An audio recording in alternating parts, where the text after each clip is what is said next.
हो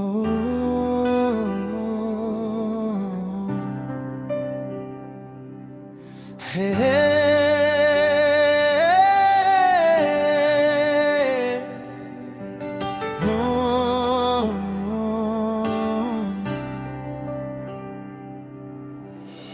हरेक व्यक्ति मरेको लास जस्तै हो, उसको ढुकढुकी मलामीमा बजेको बाजा जस्तै हो। आज छ भोलि नहुन सक्छ, सास छ तर सासको अधिकार आफ्नै हातमा छैन।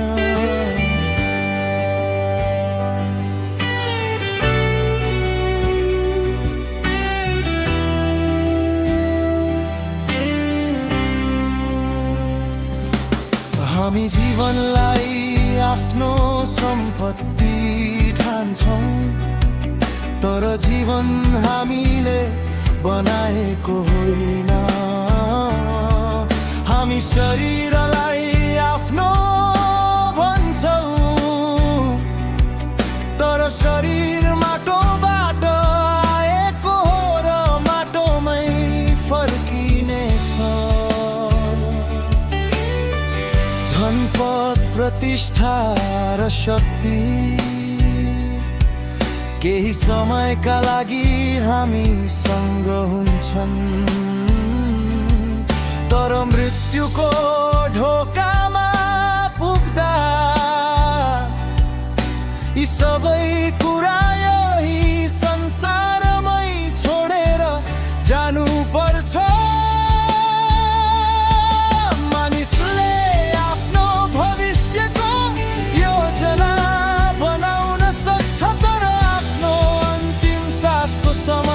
निर्धारण गर्न सक्दैन, उसले घर बनाउन सक्छ, तर आफ्नो चिहानको दिन आफै तोक्न सक्दैन।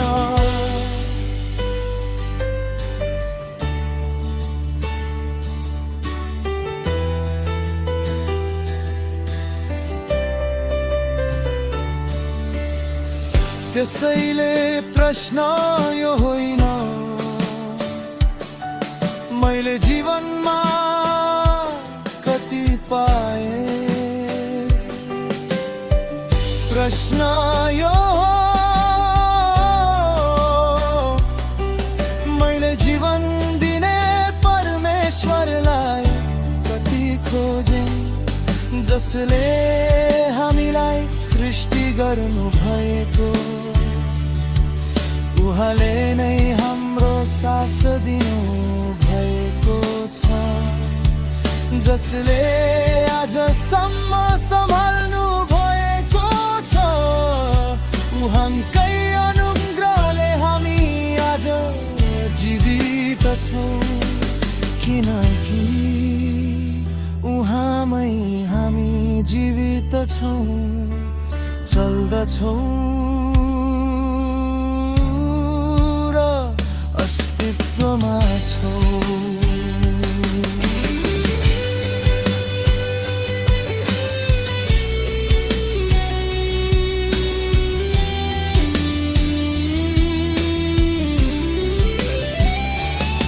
त्यसैले जीवनलाई केवल भोग्ने होइन, जीवनको स्रोतलाई खोज्ने जीवन बनाऊ। सृष्टिलाई मात्र होइन, सृष्टिकर्तालाई खोजौँ। आशीर्वादलाई मात्र होइन, आशीर्वाद दिने परमेश्वरलाई खोजौँ। सासलाई मात्र होइन, सास दिनु हुने परमेश्वरलाई चिनौँ। किन कि एक दिन हाम्रो ढुकढुकी रोकिनेछ, तर परमेश्वरसँगको सम्बन्धले निर्धारण गर्नेछ। हाम्रो जीवन केवल केही वर्षको यात्रा थियो, वा अनन्त जीवनतर्फको तयारी। आज सास छ भने परमेश्वरलाई खोजौँ, आज समय छ भने उहाँतर्फ फर्कौँ।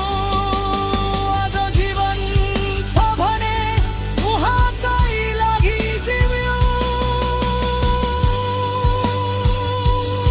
तिमीहरूका सृष्टिकर्तालाई आफ्नो जवानीका दिनमा सम्झ।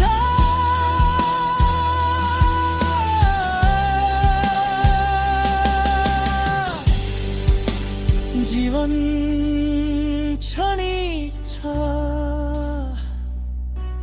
तर जीवन दिनुहुने परमेश्वर अनन्त हुनुहुन्छ।